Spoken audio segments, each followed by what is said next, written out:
All right, folks. Hey, welcome to part 2 out here at Painted Hills Golf Course. It is a course that was renovated, I don't know, 10 plus years ago when the college bought the land and put this road in. And then they rebuilt some holes, the greens, they redid the greens, and then they built some new holes. So on this back nine, you're gonna see several of the rebuild holes. So if I can remember to mention it, I'll say that. But anyway, out here with the fellas, Foundation's paying for 3 of our Kansas City, Kansas firefighters to be out here playing golf, having a good time with them, and showcasing a golf course that I don't have on the channel yet. So anyway, thanks for watching. Stay self-aware about mental health, especially if you're a first responder.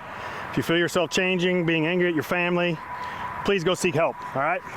We use the game of golf to decompress, but we're also about bringing awareness to what's going on, what's changing your mind, because it's a real thing. All right, love y'all. Stay self-aware. All right, folks, hole 10, it's a par 5. You gotta make your way around that bunker on the right. And it's back that way further, 522 yards. It's not like playing the chips at Falcon. That's what Steve said. This is like playing the whites at Falcon. Ah! Get over. No. I'm hitting it thin, popping up, so nothing's getting hit solid for me. Gosh!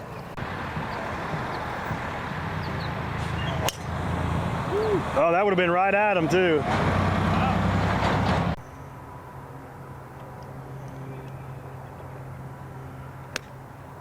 All right, folks, real fluffy sand here. I'm just gonna hit an 8-iron. I'm 258 out.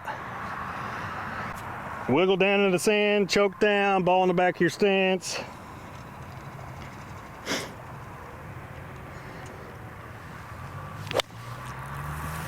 Good ball. That'll work. It's probably gonna go up there about 150. Fluffy. Fluffy sand. All right, folks, 114. It's a little bit into the wind, so I got a 50-degree. Pin is on the left side of the green, so probably a good idea to be on the right and putting uphill, looks like.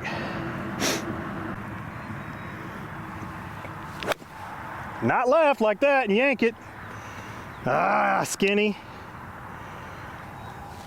All right, folks, just want to touch on something else. You know, if you're just coming across the channel, when I'm doing all the filming and moving the camera and staying out of my group's way, it's a thing. I'm telling you, I don't concentrate as much. I don't go through my process like I did yesterday because I didn't have the camera. Took my time, went through a process, and played really well. But man, I got me a tough shot here coming up. All right, it is what it is. Let's see what we can do. Titleist 12? Yeah, that one's mine. My second one. Thank you.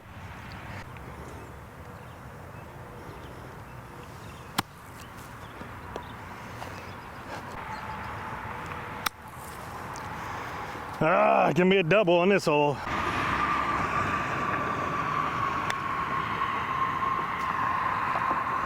Fine. Probably should have putted from down there. Got a chunked one.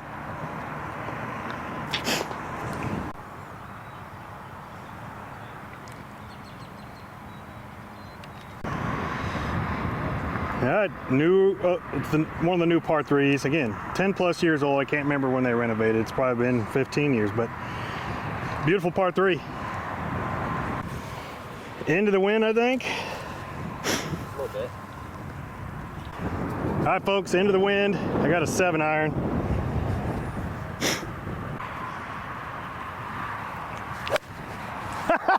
That's gonna turn out. Woo! Right on the front edge of the fringe. God, I can't stay down and through it today. I'm gonna say it's because I played 35 holes yesterday. My body's not working right.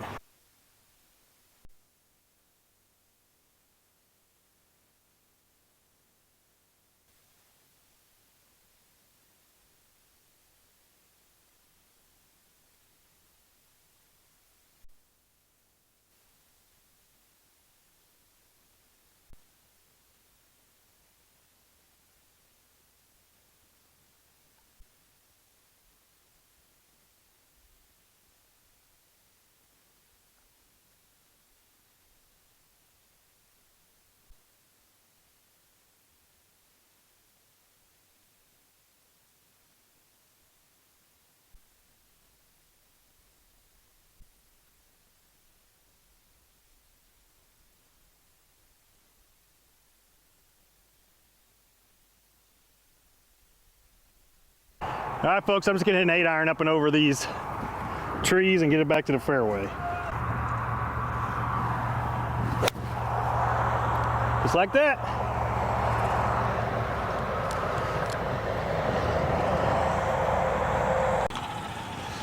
All right, we got, I'll get to the yards before I hit, but that blue flag over the bunkers, there's probably not much green to the right of it, so. All right, folks, I got 103. Wind's pulling to the left, so.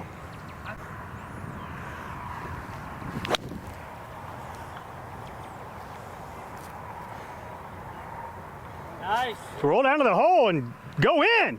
Something exciting. All right, hit a good one. Double D, double tits.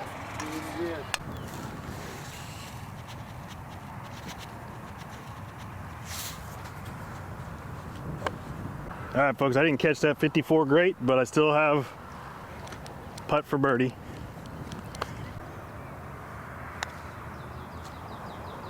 Look at the bounces.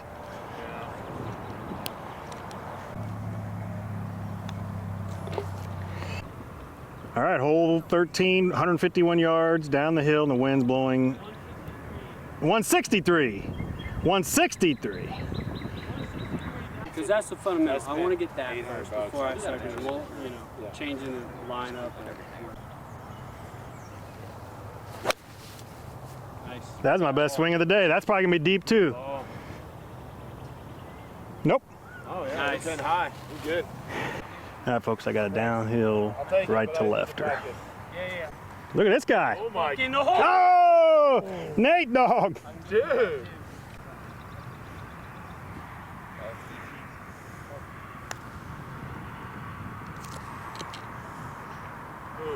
I guess I should have aimed at that leaf. I thought about it. On these bumpy greens, they're giving me that one. Fuck Steve. Yeah, fuck Steve. Hole 14, par 4. Drivable par 4. Plenty of room to the left, the bunker to the left there, but better than going right because it leans right. No, curved left onto the fairway. Did it? Yeah, See I that? didn't see it at all, Dude, dude. freaking looked at the tree, got scared. and went Hook. straight hooker left. Is it hook or draw? I don't know the difference. It went right.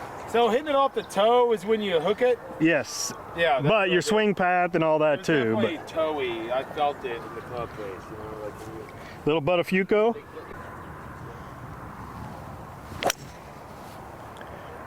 That'll work. Good miss. Ah! I got 115. It's a front pin placement. You can't see it. I'll do my best with the graphic.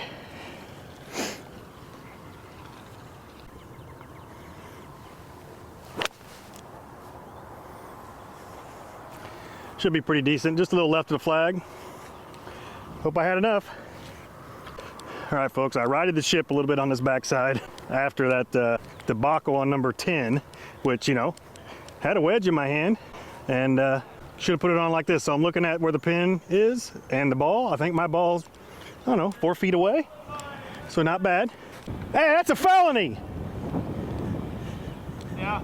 Grown man touching a young boy's dick. Yeah, I mean, I won't say anything. All right, I think mine might have hit up the slope here and went to about 5-6 feet away. All right, folks, let's see if I can read this right. I got me a breaker here. If it wasn't punch screens, it would have been way better. Nope. Tough little breaker. Dude, I thought you said you were going to putt it. I told him just for practice. I know. Look at I that. shouldn't have. Steve told me to do it. You were closer than I that. fucking missed it. Steve did it. So my alter ego, Savvy, he made the birdie putt. So anyway, 4 pars in a row. That was one of my better opportunities for birdie, but it's like no confidence over the putts. With the punch greens, you guys know what I'm talking about. So no reason to hash about it. So, all right, on to hole 15.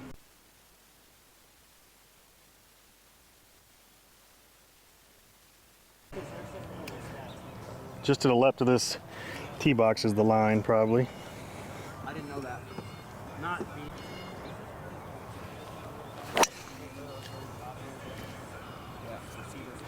That'll work.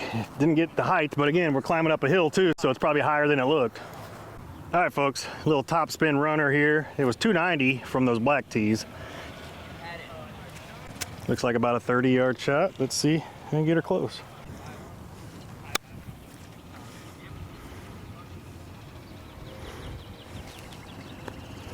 Oh well, I thought I hit that first one pretty decent. Because usually out of this dormant type rough, it has a little more bite than that. I must have put too much hit into it, but all right. Have to get up and down for par. You gotta go way up here, folks.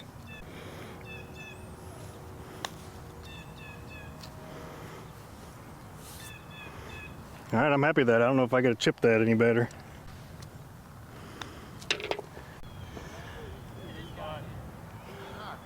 Good job, Nate.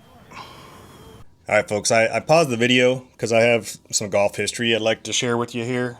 First of all, I want to, this is to honor Jug McSpadden, who I'm going to talk about with this little story that, for me, I look back on it, you know, when I was younger that it happened, that, you know, I didn't understand the historical meaning behind it, especially as I've gotten older now and my passion for the game has grown.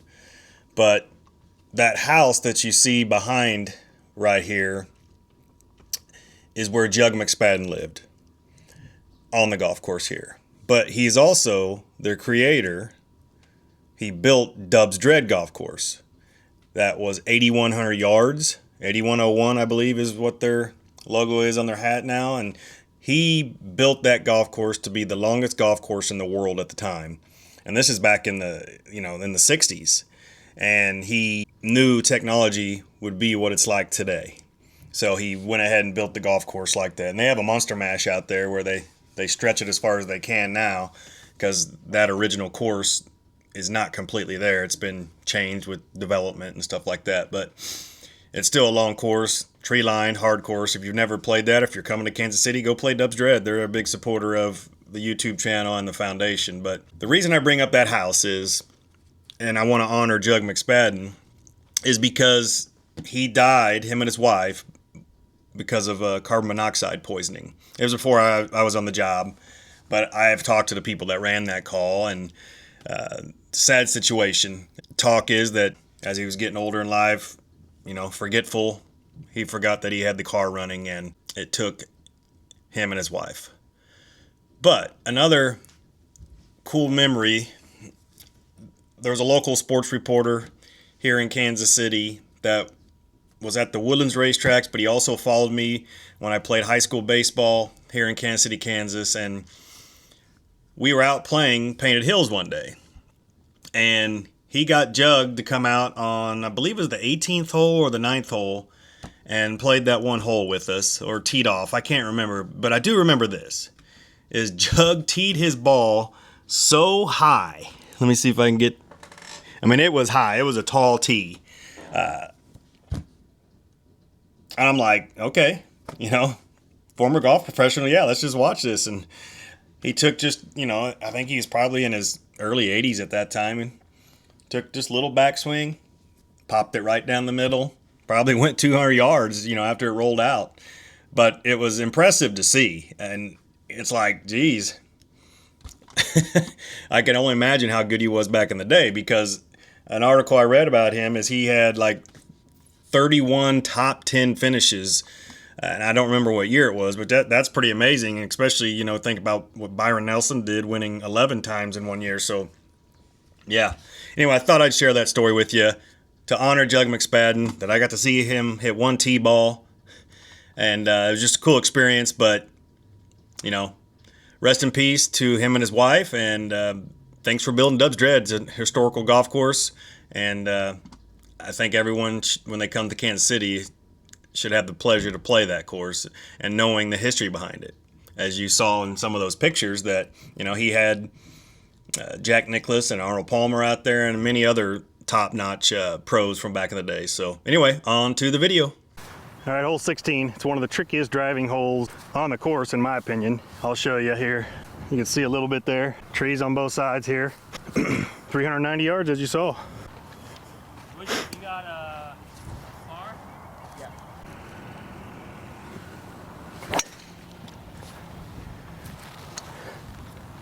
That'll work. Hey, what do you need to carry the water? 190.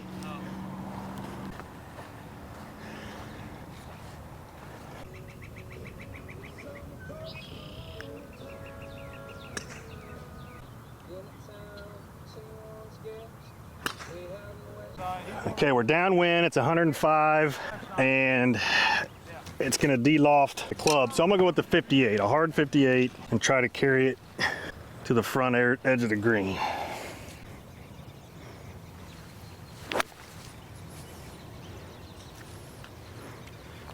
Ball, Steve. Just like that, uphill putt. Thank you. All right, folks, I didn't get the 58 all the way back there, but one reason I didn't want to hit that 54 is because this slope right here, they really can't tell. At least I'm putting uphill now.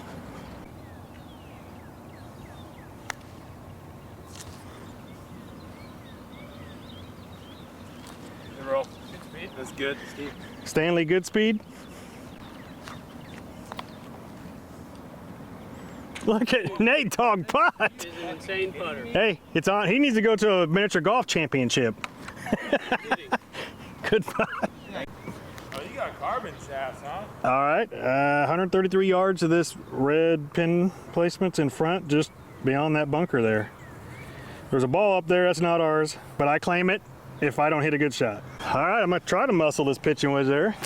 No, the wind's in our face. I gotta go 9-iron. You hit your pitching wedge? Yeah. Yeah. My pitching wedge is my 140 club, so. I don't have as big a wiener as you, so. Ooh, nice. That's right at it. I should have grabbed Just to the back of the green. Well, pitching wedge might ended up in the bunker. maybe. You hit that one great, though. I did hit it good with a little baby draw. Yeah. Yeah, it's another tricky pin placement. All right, fix my ball mark for good luck. Should fix it anyway, right? But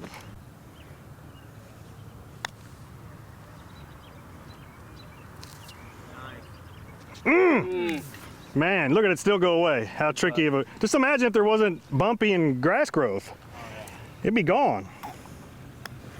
Can't have pin placements right there like that.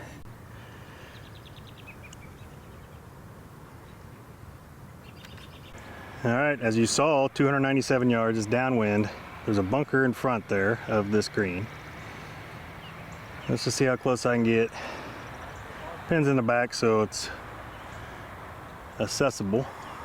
All right, folks, I forgot to get the camera rolling. I hit a good draw drive and might have made it to the bunker in front of the green I showed you with the zoom in stuff, so my bad, but hey, it speeds up the video. All right, here's where I ended up in the bunker. This whole thing slopes this way. I drew it, trying to draw it in there, but anyway, see if I can get this close for a birdie opportunity.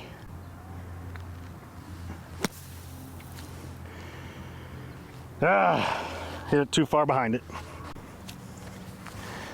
All right, folks, my mic battery's about ready to die, so I gotta get this done while they're still playing here.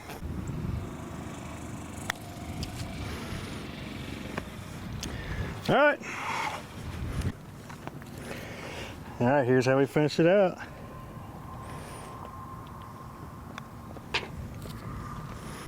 All right, folks, thanks for watching part 2 out here at Painted Hills, out here with the Fellows Foundation. Brought them out and hadn't got this course on video yet, so it was nice to do that. Short, old school course, 5,900 yards.